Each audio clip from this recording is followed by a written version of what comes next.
Hi, I'm Dr. Джерри Джонс. I'm going to be speaking to you today about the benefits, or some of the benefits of continuous peripheral nerve blocks. Things I'd like to cover. One, I'm going to talk about some outcome differences and some financial benefits of continuous peripheral nerve blocks. But I want to put them in the right context. So I'm going to say something about the impact of acute pain management in healthcare, as well as the problem of opioids. And then I want to talk about some benefits that might come to your department or group, and then hopefully illustrate this with a few examples from my practice. And who am I? I've been in private practice for 12 years. Started doing nerve blocks a long time ago, had a lot of success, and decided to transition to academics. So I accepted a position at University of Tennessee Health Science Center back in 2014. We're putting together a fellowship. We'll start doing some research, hopefully to have some proctorships in place, and ultimately get started with the acute pain service.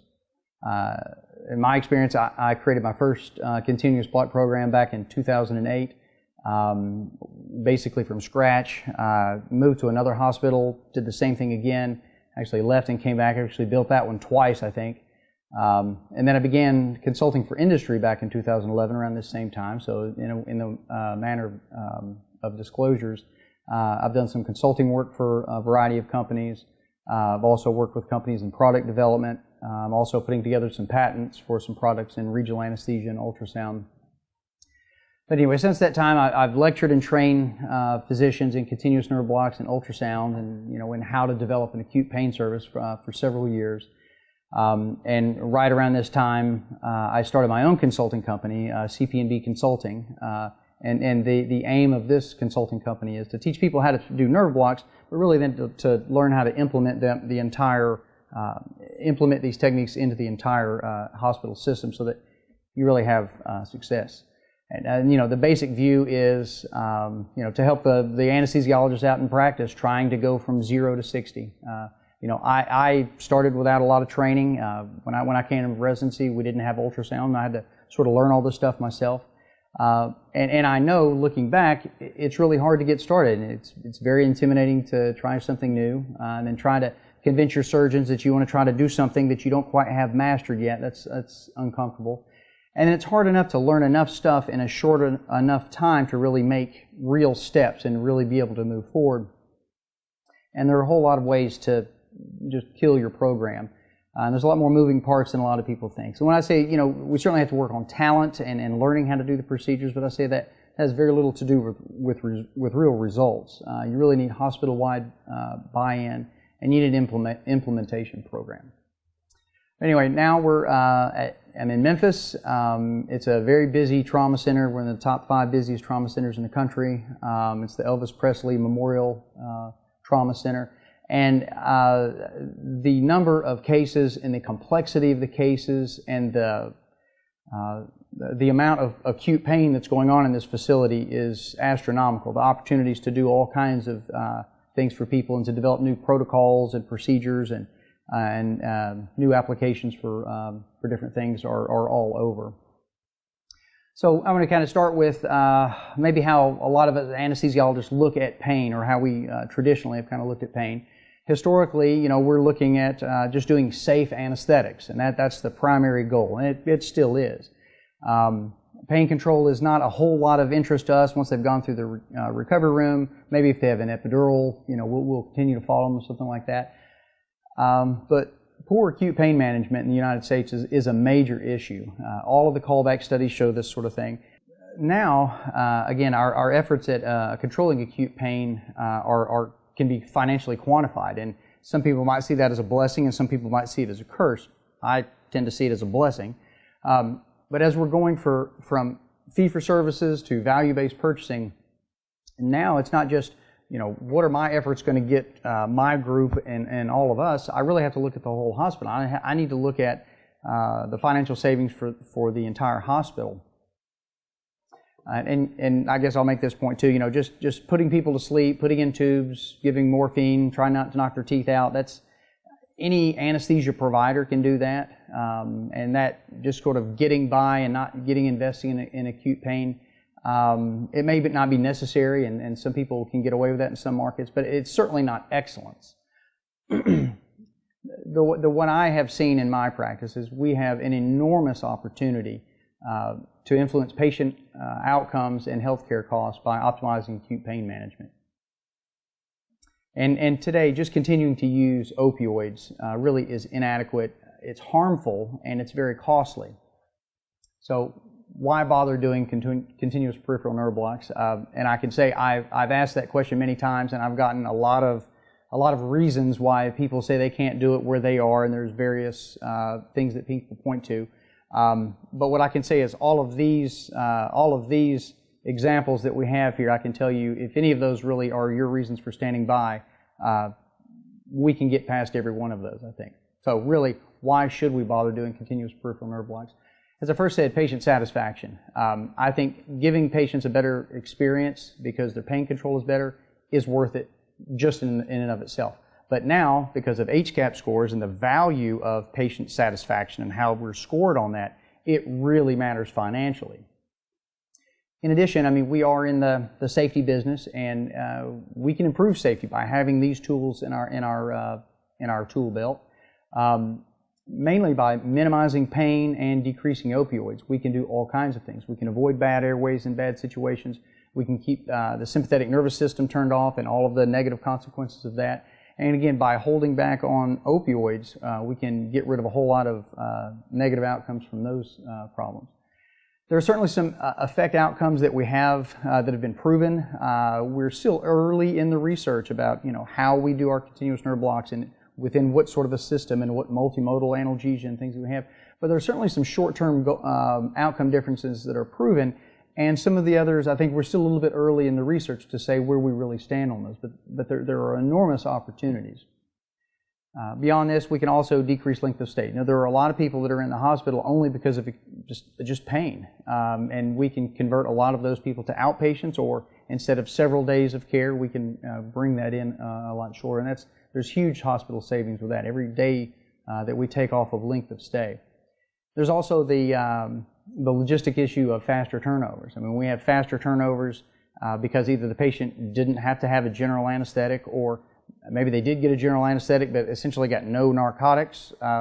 People tend to wake up a lot faster if they have to do that. And then even getting people who are outpatients out of the facility faster. There's a lot of ways that we can do that by utilizing single shots, but as well, but certainly with continuous nerve blocks as well. Converting inpatient procedures and doing more complex procedures into outpatient procedures and taking them to surgery centers, this is one of the best things that we can possibly do. We can bring all kinds of cases. I remember the first program where I started, we had one of our surgeons did open rotator cuff repair. All of his rotator cuff repairs were open. So all of those patients stayed overnight and sometimes another day. After we got our system down, and it was, we would give them single shots historically, but when we started putting in continuous blocks, we realized we were reliably making people comfortable. They weren't having any problems, and we moved his rotator cuffs to our surgery center.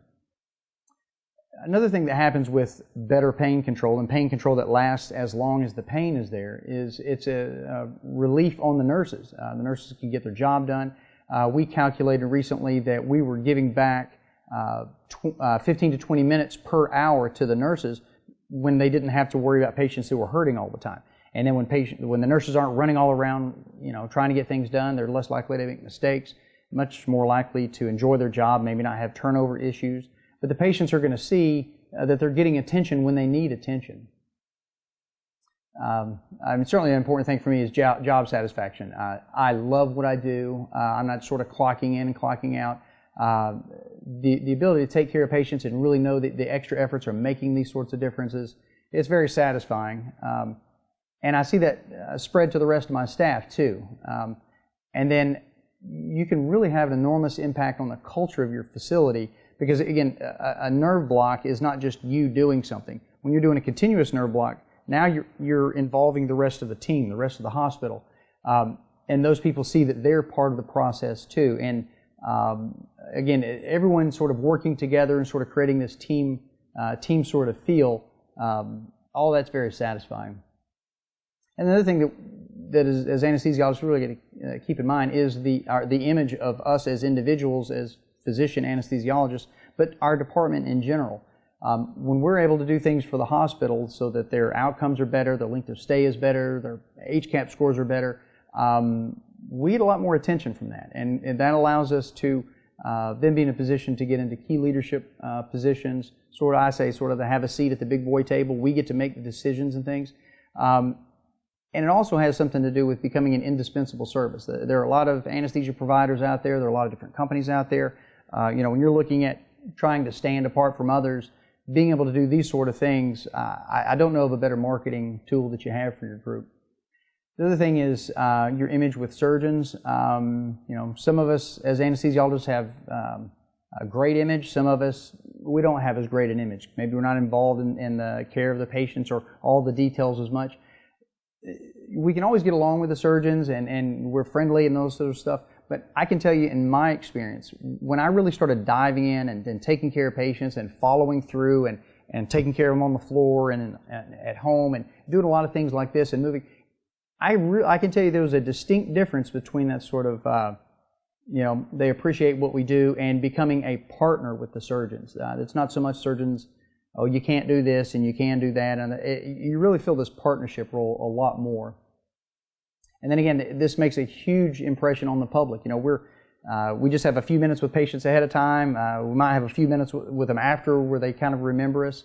That's not always the case. When we're doing these things and following through and seeing them on the floor and seeing them the next day, it brings more attention to our profession and exactly what we do.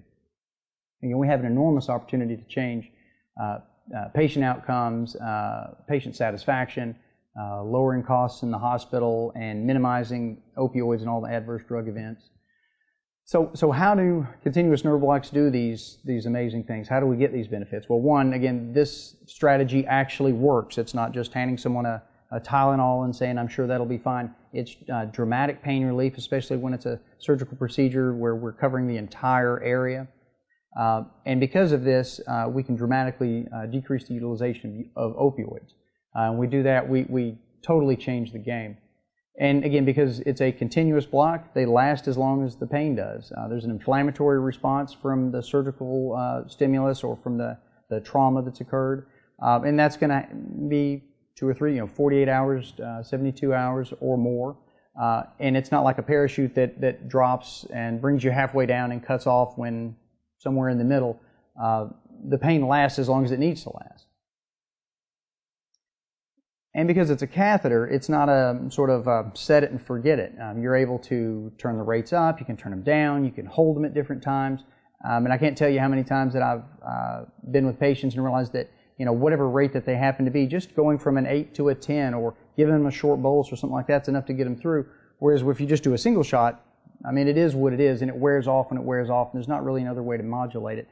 Also, because we can modulate this over an extended period of time, patients that need dressing changes or that are going to go through intensive therapy or things like that, that otherwise don't have a lot of pain, we can keep the rates relatively low so that their strength in that extremity is higher. And then when it's time to do these more painful intermittent procedures, we can turn up and modulate and help patients out that way.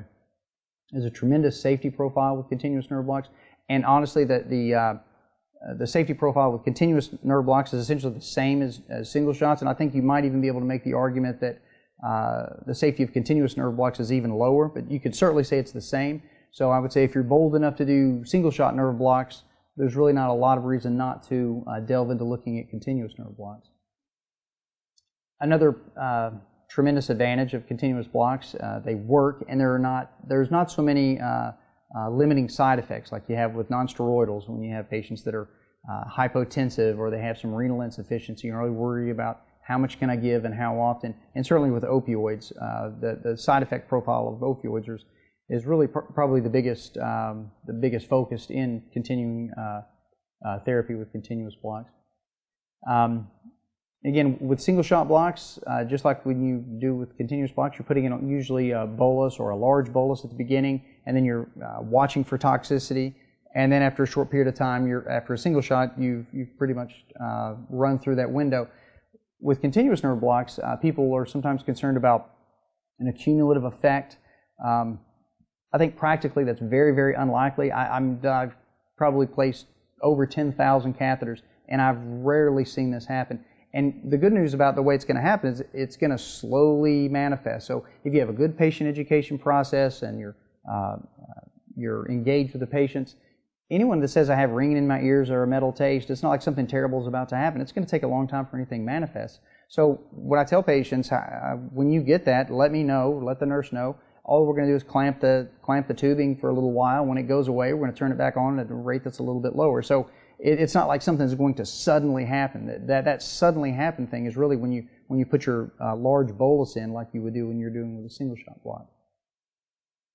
And along with this, I think that continuous blocks give us a broadened patient selection. Think of the common scenario of someone with a total shoulder, but they've got bad COPD. You're like, do I give them an interscalene block? Do I not? Do I go a little more distal? What do I do? So my strategy with that, there's a variety of things you can do. My strategy is I still just go and do an interscalene block with the 2E needle, put a little bit of local anesthetic in, 5 cc's or so, just enough so I can see I've made a pocket, slide the catheter in there, so 5 cc's of 1% lidocaine if I have a patient that's on oxygen. As I'm taping it up and doing this, you doing okay? Can you breathe? Or you know? And I just kind of see where they are, dose it up a little bit more, and dose it up a little bit more. Even if I get to a point where I have to stop, at least I've given that patient some analgesia as opposed to either a yes or a no, and that you would have to do with a single shot block. So for me, it gives me a lot more options and ways to treat patients' pain. And I think there's an example of this a little later on in the talk. One of the big things that we do with continuous nerve blocks is to keep the spinal cord from knowing anything that we're doing. It doesn't know that there's trauma happening, and that has a huge impact on turning on the sympathetic nervous system and with central sensitization. So central sensitization is what's going, we have a peripheral response and there's peripheral sensitization. Everything hurts more than usual, so hyperalgesia and allodynia. But when it gets to the spinal cord, then you're going to have a much more dramatic effect, and you have secondary allodynia, secondary hyperalgesia, and then that's accompanied with a neuroendocrine response. So if we can keep everything turned off, and we can keep it turned off during this entire time when there's an inflammatory response, when we do finally turn off the catheter at the appropriate time, the spinal cord never sees all this, this barrage of nociception.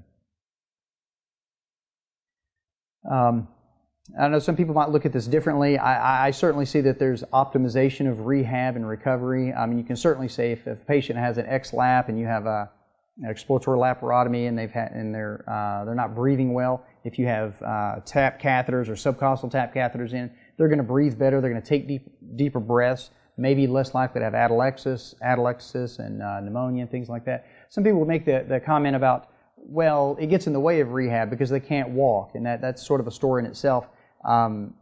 Again, we can modulate the catheter. If someone thinks that walking at some point is important, you can just turn it down, you can turn it off, or give them a leg brace. So it depends how you do the rest of the system, but the big picture is there's all kinds of ways that we can optimize rehab and recovery. And again, I already made this point, because patients are maybe in the hospital only because of pain. If we have the pain taken care of, they go home earlier. If we've been able to avoid all kinds of adverse events and complications and trouble with opioids, we didn't run in those extra few days of length of stay, we send them home earlier as well. One of the huge things is that you know how much to give. When you're using opioids, you can have a tiny little 90-pound little old lady and you think they're not going to need much, and you can just keep throwing it at them and they're still just looking at you like it's nothing. And you can have some big burly guy and hardly give him any narcotics at all, and he's passed out and then he's vomiting and everything else. You're really guessing how much someone can take. There certainly is some variability, but it's a very narrow window. So knowing how much you need in certain circumstances, you can do that with a lot more precision. And then there's certainly a lot of advantage to having a targeted sympathectomy, so the sensory nerves and motor nerves as well as the sympathetics are traveling in the same place. So like for example, where we are in Memphis, we're doing a lot of free flaps. We'll always put in a continuous nerve block, because sometimes these surgeries might last 20 hours or more, but we keep the catheters in because we optimize blood flow to that free flap, and we're starting to study that. But there are other places as well, like AV fistulas, allowing it to mature faster and that sort of thing. So let me go back and just say something again about the impact of acute pain. Why not just kind of do what we always do? Well, when patients are are dealing with severe pain, we're going to have to stay in the hospital, maybe even the ICU. We're going to pull out the big guns, maybe an epidural, IV narcotics, which of course come with a whole host of complications. Some are annoying and bothersome, and some are very dangerous, respiratory depression. And I think it's very interesting that one of the solutions has been that on the PCAs, that patients would have this CO2 monitor, end-tidal CO2 monitor. So when we recognize that people's breathing is erratic or it's slowing down, it automatically shuts off the PCA. That's great. Of course, what I would say is, what if we just control their pain well enough that they don't need IV opioids? Anyway, when they are in this position, it's going to cost more because we're going to be monitoring them more and adding support. Sometimes they're going to have to keep a urinary catheter in longer because they hurt and they can't get out of bed. You may need vasopressors and that sort of thing. And then even though we are using these kind of big guns, they're still not very effective, certainly not for dynamic pain. And then you have this cycle of pain, analgesia, getting side effects, back to pain, analgesia, side effects, and up and down and up and down. Or people that just worry that they're going to hurt, so then they're not going to perform, not going to get up and get going. So, in the end, I hope it's very clear that yes, optimizing pain control is important, because if you don't have your pain well controlled, there's a whole host of complications and problems that come from that. So again, why not just use more opioids? That's kind of been the approach in a lot of places, that, well, if they're hurting, just give them more and give it more often. Opioids are problematic, so let's talk about that just for a minute. So they have a central effect, so they're helpful for any kind of pain you have, anywhere it is in the body, but because it has a central effect, it has side effects that are everywhere. And again, we've already sort of listed what some of these are. I'm going to go into that right here. They are relatively easy to titrate for static conditions. So the patient's just convalescing, you can get someone to a certain point, and you're probably okay in that range. But that's not really what the hospital is about today. Today, the hospital is about getting up and getting going and mobilizing and turbocharging the recovery, trying to get people through all of this sort of thing. So with this, coughing, getting out of bed, ambulating, there's a lot more dynamic pain, and opioids don't do very well for that. And you've probably seen this a lot of times, as I have. You give people enough narcotics that they can do their physical therapy, they're too sedated to do their physical therapy, then you just lost that time. And again, when you're giving higher doses, you're going to be monitoring more, and you're going to incur more costs. And I'll show something more about that in just a second. Okay, when I made this point about opioid-related side effects and adverse events, one of the biggest is respiratory depression. And I think this is interesting, a point that just came out in the Joint Commission's Sentinel Event Alert. They talked about the people that are at risk. So one of those people that's going to be at risk for respiratory depression are those who have not had opioids or opioid naive.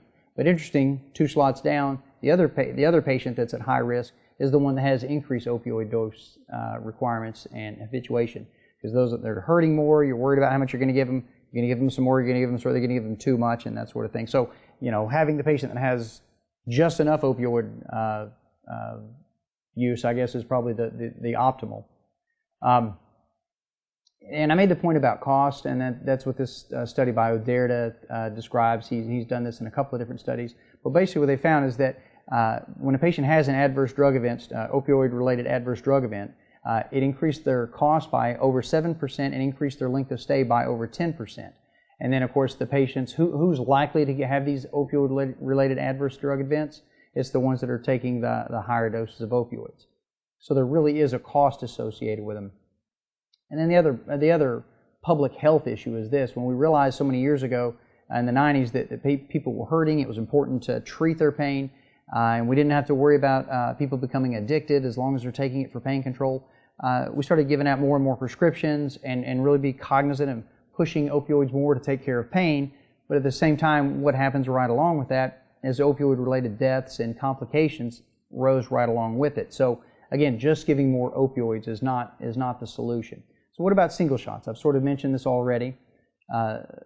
Single shots are great. You can minimize opioids and other medications. And for a patient that for procedures not particularly painful, there's still a lot of great things you can do. You can avoid a general anesthetic. You can do bypass of the PACU and other things like that. Saying, like, say, avoiding general anesthesia, and there's a lot of changes and things that you can do to modulate a patient's outcomes. And overall, compared to continuous blocks, there's certainly less work, there's less maintenance, there's less materials that are involved. We don't tend to educate patients as far as we might otherwise. We may not have to invest as much into educating the staff about how to take care of this stuff. And those certain things are certainly true. But I've already mentioned how sometimes, because it's only a single shot nerve block, you may or may not be able to do some of the blocks for some patients because of unusual circumstances. And I've given you a circumstance before, and there's some others there. But the bottom line is that they don't last long enough. I mean, for things that are moderately or severely painful, and then whatever effort you're putting into it, you're less likely to get those to translate into positive outcomes. I mean, I gave the example before. It's like a parachute that goes away, halfway through descent. So again, what's great about single shots, they can intensely block whatever area it is. Hopefully, with whatever strategies we have, we can cover everything. But again, the bottom line is they don't last as long as the inflammatory response.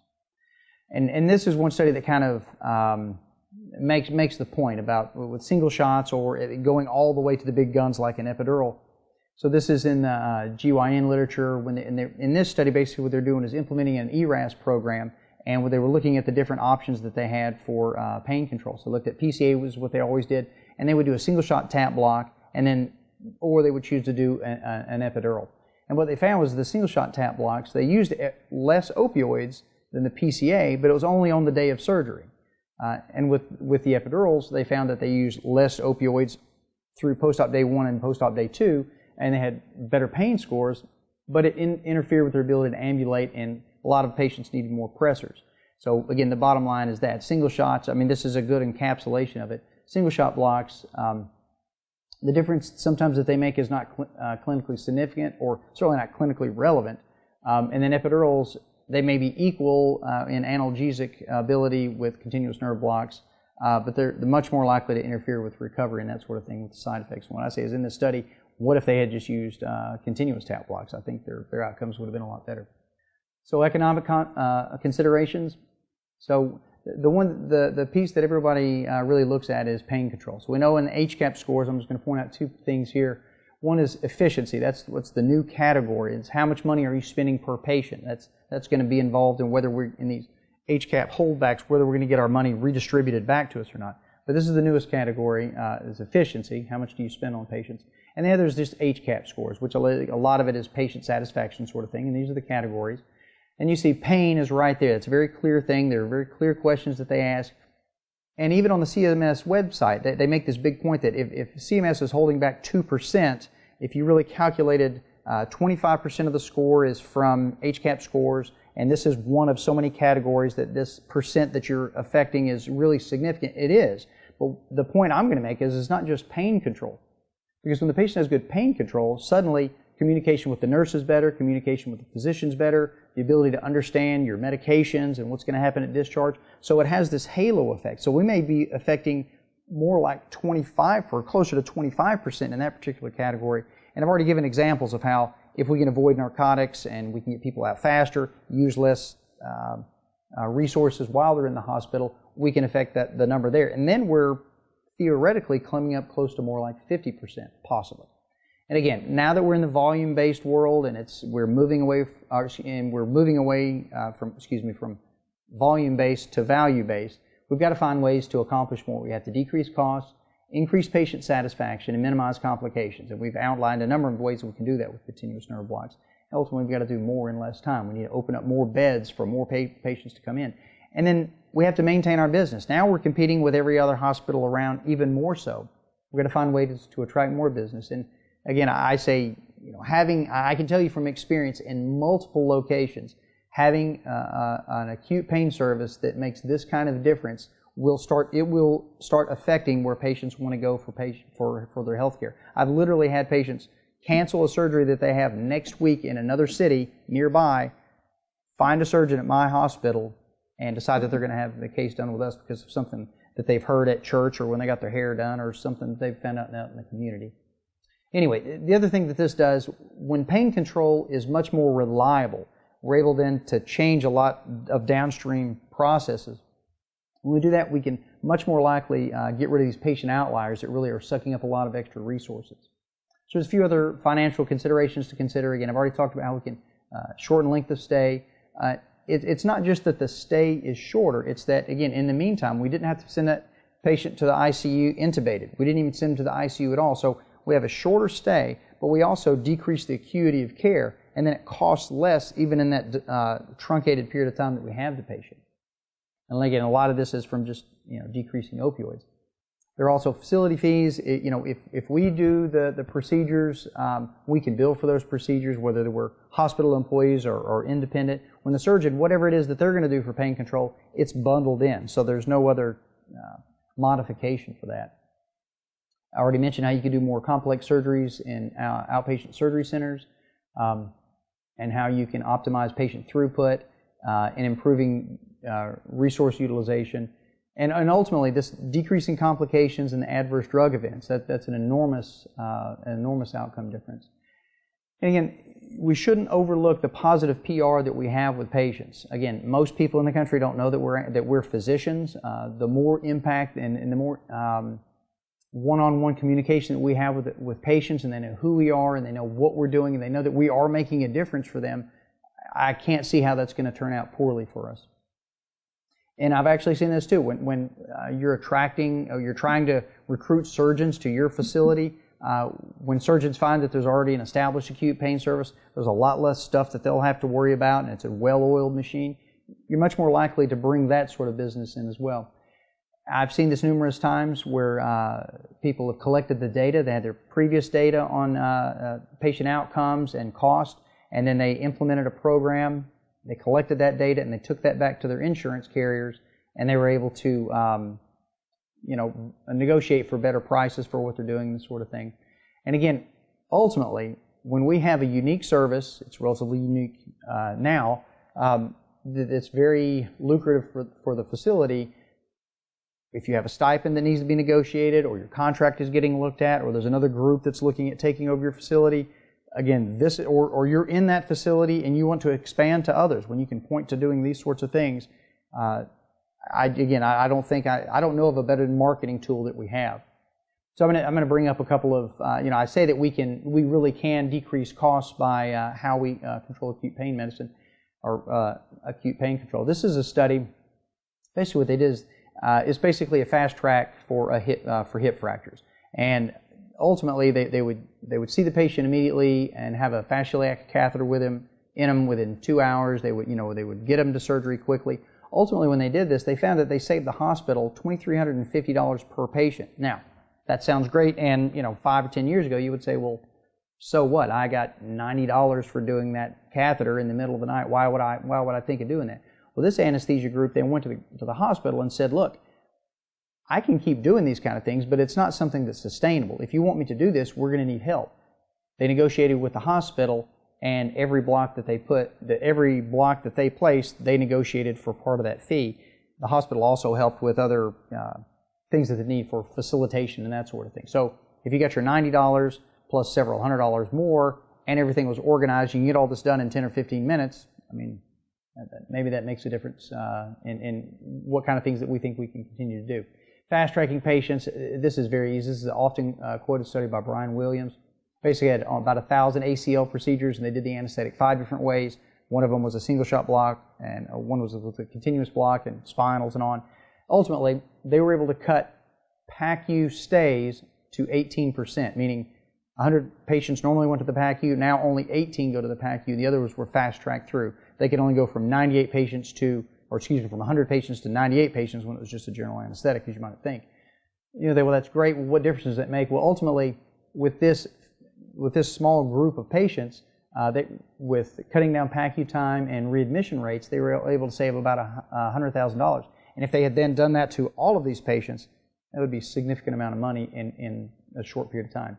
So that's in a study. Maybe that they had things organized to their advantage, or I don't know, maybe their place is not like my place. But I can tell you that the first place where I started acute pain service, basically had to beg and plead with the hospital to let me start doing this sort of thing. And I had to fight with them all the time. They would have to have these meetings, and Jerry, you're spending too much money on this, and you did nerve blocks on somebody we told you not to do. We just wanted you to do on shoulders and this sort of thing. And it was an ongoing battle. Well, this is one of the times when I realized this is really making a difference financially. So again, I get grilled all the time. I go to the next meeting with the CEO and the OR director, and I sit down in a much larger room. There are a lot more people in the room. I'm kind of confused by this. And they brought this piece of paper to me, and this is what changed everything. What they did is they looked at rotator cuff repair not otherwise specified and total shoulder arthroplasty. And in a year, they lost $35,000. 6 months into my program, they started collecting data again. They went for another 12 months. They generated $120,000. So on 2 surgical procedures, I made $150-something thousand swing. Suddenly, we put, articles in the newspaper. They had me do a TV commercial for the hospital. So it wasn't just me thinking, well, I think this makes a difference. And they said, and this is administration coming to me. I didn't go tell them, look what I'm doing. They looked at me and said, the only thing that's different in all of this is what you're doing with pain, with your nerve blocks and things. So it was a huge change. Suddenly I didn't have to worry about using an extra 4x4 or, an extra stick of Dermabond. Suddenly what I'm doing made a lot more difference, and I had a lot more help, and things were facilitated a lot more. Okay, let's talk about some outcome differences. So in this talk, I'm not going to try to prove that all of these things happen, but I'm going to at least briefly show here in this study by Dr. White, in just one study with ankle surgery, they were able to improve pain, patient satisfaction, recovery quality, as well as get patients out early. So again, it's not just sometimes and in some circumstances maybe. These things are not really debatable. Again, there's plenty of literature that'll say that continuous nerve blocks versus any other strategy, it's the best analgesia possible. Sometimes, like I say, epidurals may be similar, but they come with this whole host of other complicating factors along with them. Decreasing opioids is not a question. Improving sleep, which has a dramatic impact on the sensation of pain. Doing patients as outpatient procedures. There's tons of them that here they've done total elbows, total shoulders. Patient satisfaction. I've never seen another study that showed that anything had better patient satisfaction than continuous nerve blocks. There are a number of outcome differences, like I say, that exist. This is the one about vascular surgeries and AVFs and reimplantation. I'm not going to go into all these things. I just want to indicate that there are all kinds of things. We're still early in the literature with this, too. So there's a lot of debate and question about, say, for cancer recurrence and such. There are some positive indicators. There's some other things that are questionable. It's still early to make any absolute definitions about this. Treating chronic pain, preventing chronic pain, how much continuous nerve blocks play into that is still up for debate. We can certainly say that if your acute pain is not well treated, you're much more likely to have chronic pain. And again, it's not just the Brian Milliam study. There are plenty of studies that talk about fast tracking with doing this. And so you say, well, how much benefit? It's not every patient all the time in every circumstance. Let's kind of run through some of these scenarios. And so again, it kind of depends what patient are we talking about and what is their situation. So if you have, for example, a stoic 60-year-old who has a bad airway, but he's coming in for a carpal tunnel that he's already done once with some sedation, everything went fine, maybe I can get around a bad airway or something, but again, maybe it's not even going to matter. Even if I could, it probably doesn't matter. I get that. So let's say you have a patient that's coming in, though, for a rotator cuff repair. Those hurt. A single shot block would be great. Making the pain go out, pain control go out longer, that's going to be even better. That's nice. What if I had the same patient who not only are they going to have a rotator cuff repair, but they always get severe post-op nausea and vomiting, like one Percocet and I'm throwing up my toenails. So I've created a benefit, and then I've added another one, because that patient is much more likely either to have to stay overnight or to get readmitted because of pain or because of nausea or something like that. Let's take it a little bit farther. And these really are patients that I've cared for in the past. That 101-year-old lady, she had mild Alzheimer's. She broke her ankle, so it was going to be medial and lateral manipulation and surgery. So ultimately we sedated her a little bit. We put in a saphenous catheter and a sciatic catheter. Did the whole case with just a little bit of propofol. She woke up fine. Everything went well. This was in a small outlying hospital that we were providing service in, and there was some bizarre thing about the pharmacy's availability and this sort of thing or something. Anyway, they couldn't keep the infusion of local anesthetic going, so it stopped. She started hurting. She got something for pain, and then it just changed everything. Her outcome was dramatically. Now, again, sitting in the hospital long enough, maybe her Alzheimer's would have, or post-operative cognitive dysfunction may have played into it. Maybe it wouldn't have. but we were certainly doing fine the way we were until things changed. Okay, and this is another one. So you have a 60-year-old patient who's 380 pounds and has severe obstructive sleep apnea, and it's untreated, and we're going to do a total shoulder. In this case, we suddenly lost a lot of blood. We resuscitated him, got him through, and I remember looking at this guy in the recovery room saying, this guy's going to the unit. No, wait, maybe he's not going to the unit. If he had gotten a single shot block, he would go to the unit. He got no narcotics, he was wide awake, he was doing fine. We ultimately just sent him to the orthopedics floor. We went ahead and put telemetry and a pulse ox on him overnight. Didn't need anything, everything worked out fine. Again, if that guy had gone to the unit, or excuse me, if that guy had a single shot block, we would have had to send him to the unit because at 2 o'clock in the morning his block's going to wear off and there's going to be nurses that's going to be juggling him all through the night. And that was the day that I really realized I didn't just do something good for this patient, I just saved the hospital a whole lot of money. Okay, so you have another patient that a week ago had an MI and the ejection fraction is 20% and then they have a radius fracture. Again, we can try to do a general anesthetic and worry about the hemodynamic changes and all that sort of thing. We can do a single shot supra or infraclavicular block or something like this and get him through the surgery, and that's great. But again, what happens at 2 o'clock in the morning when his block starts to wear off? Whether he's a tough old guy or not, his sympathetic nervous system is going to kick in. Is he going to be able to tolerate that? You know, is he going to be able to tolerate the opioids and the respiratory depression that might come from that? Look at a few more. This is a patient that was 75 years old at the time. She had had a surgery just recently, and she had an L1 through L5 laminectomy. And after she had postoperative cognitive dysfunction, I mean, didn't know her family at all. It was a total nightmare. And she's coming in again for an endovascular AAA. So I'd been doing tap blocks for ilioinguinal, so we were doing it for inguinal hernia surgery. I'd been doing tap blocks for this surgeon. And he says, you know, I make my incisions right around that same place. Can you do tap blocks or something for this? I think so. So I put in tap blocks, put in catheters. Patient was able to tolerate everything. We just gave her a little propofol through the case and monitored her. Saw her the next day, wide awake. I mean, it's one of those cases where, I mean, the family is crying and happy that, you know, this didn't happen again. So, again, that wasn't just a small victory. That was an enormous victory for this patient, for this family.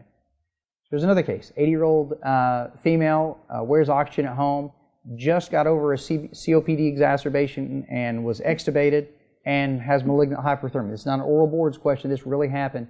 My partner, Chip Criswell, actually took care of this lady.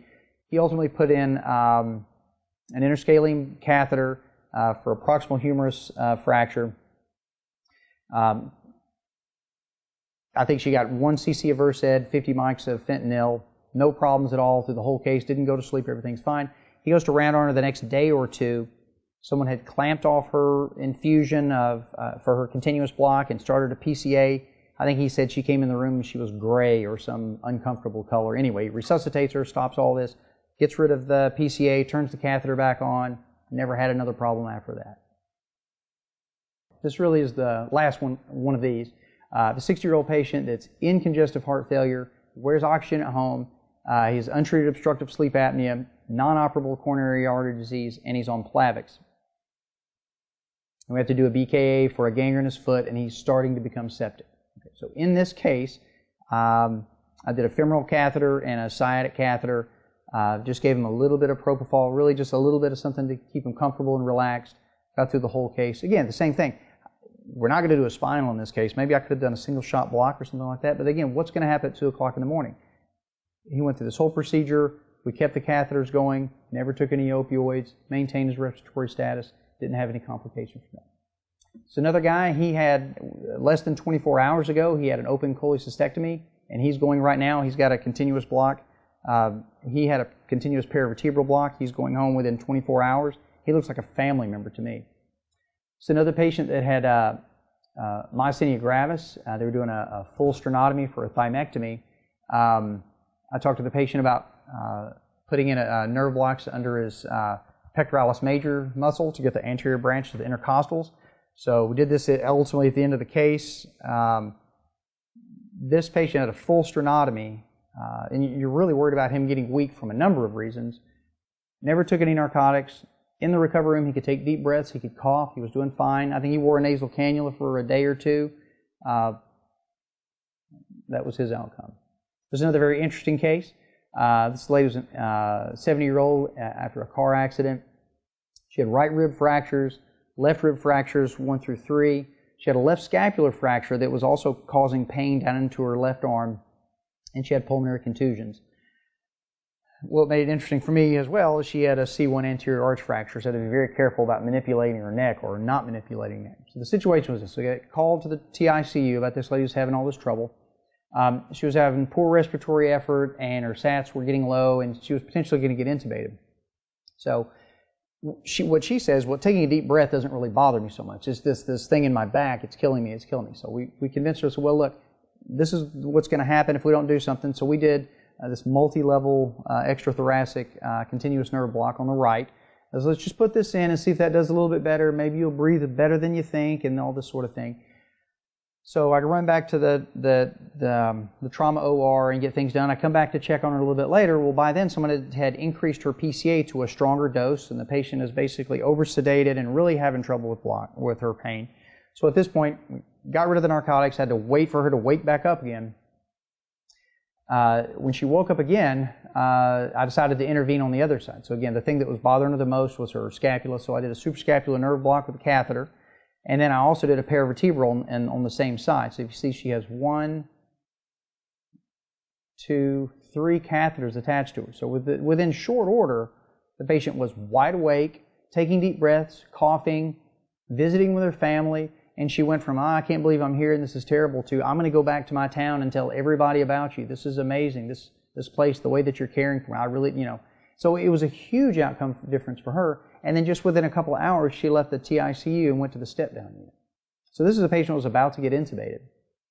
And forgive the graphics on this one, but this is a case that really just happened this week. Had an 18-year-old who was in a car accident. He had a left distal radius fracture, a distal tib fracture, a right midshaft femur fracture. We didn't ultimately have to do it, but this patient was in a position to need or to benefit from 4 different catheters. In the end, I did, I guess, a supraclavicular catheter, ultimately just a single-shot fascia iliaca or a femoral block for the femur, because it turned out the ankle, what they did wasn't very much at all. But again, the idea that I'm going to do 4 single-shot blocks on this guy, if it matters, and again, he's 18, he's probably going to do okay. What if this guy was 88, though? I'm not going to give him a lot of narcotics. I don't want to do all that to him. But in this case, it was in my armamentarium. If I needed to, I could have put 4 different catheters in him. You say, well, Jerry, that's 4 boluses. That's a lot of local anesthetic. Well, no, not necessarily, because I only need a couple of cc's here, here, here, and here to get through everything. So I can give a small amount in each of these places, and then I can run a light or a very relatively slow infusion in all these areas if I needed to. So where else can we do things with continuous nerve block? We certainly can do a lot of things with perioperative analgesia. I've already described some trauma-related circumstances, things that are not operative where we can affect analgesia. There are also procedural analgesia, so maybe something that's not as painful as a rib fracture, but something that's an open wound that might need debridements multiple times, or even dressing changes through a period of time. If you run a continuous catheter, you can have their pain well controlled when they come in to change the dressing or whatever it is. Just bolus it up and change it. Patients sometimes, instead of even coming to the operating room, you may be able to avoid coming back and the traffic back to the OR. There's also the view of chronic pain. We don't really have all of this worked out, but now we're at the point where we can identify patients that are going to be at higher risk of developing chronic pain. What if we really went and did more for those patients? And what if once it started, we could certainly do things to treat it on the other end, but if we start recognizing risk factors in patients that we have up ahead of time, multimodal and continuous blocks in this thing, I wonder if the likelihood of decreasing chronic pain would happen, or if chronic pain was to happen, maybe it's less intense than it might have been otherwise. Again, we've already talked about revascularization and this sort of thing, cancer recurrence, postoperative cognitive dysfunction. Again, right now we don't have that answer, but we need more research. We need more information. These are areas where we might have more differences that we can make. And then there's the long-term outcome differences. Right now, that's very questionable. Again, as much as we can do with continuous blocks and acute pain management, we're still one cog of a very big wheel, and we need to look at again, sort of working together towards this. But it's not unreasonable to think that that's within our grasp. There's certainly things that can be done. Again, I talked about something that's relatively minor, like dressing changes, but what about just moving patients from one place to the other in an austere environment? Dr. Buckenmeyer has done all kinds of things with the military, and he describes here a couple of circumstances where you have terrible injuries. They're able to put blocks in people immediately and then ship them to another location. You know, just that shipping, you're bouncing around doing all these different things, so they can immediately get the patient comfortable and make that last as long as it needs to go. Again, this is what really brings it back to me, is whatever we're doing for that patient right there. We're going to take care of one patient at a time. And again, this is what takes you from I'm clocking in, I'm clocking out, I'm kind of doing my job, to I love what I do. And the kind of things that I see on a regular basis, this is what keeps me excited and interested in all of this stuff. Ultimately, we can feel good about this. Patients win. There are all kinds of positive things for them. The surgeons are going to win. The hospital wins. We're going to win. And ultimately, healthcare as well. Decreased utilization, avoiding complications, and less cost. And that's really the aim of all these things that are going on right now. You're welcome to go to my website to find out more information. You're welcome to email me or contact me if you'd like to tell me about some of your success stories. I'd be willing to put some of those on. Anyway, I hope this was helpful.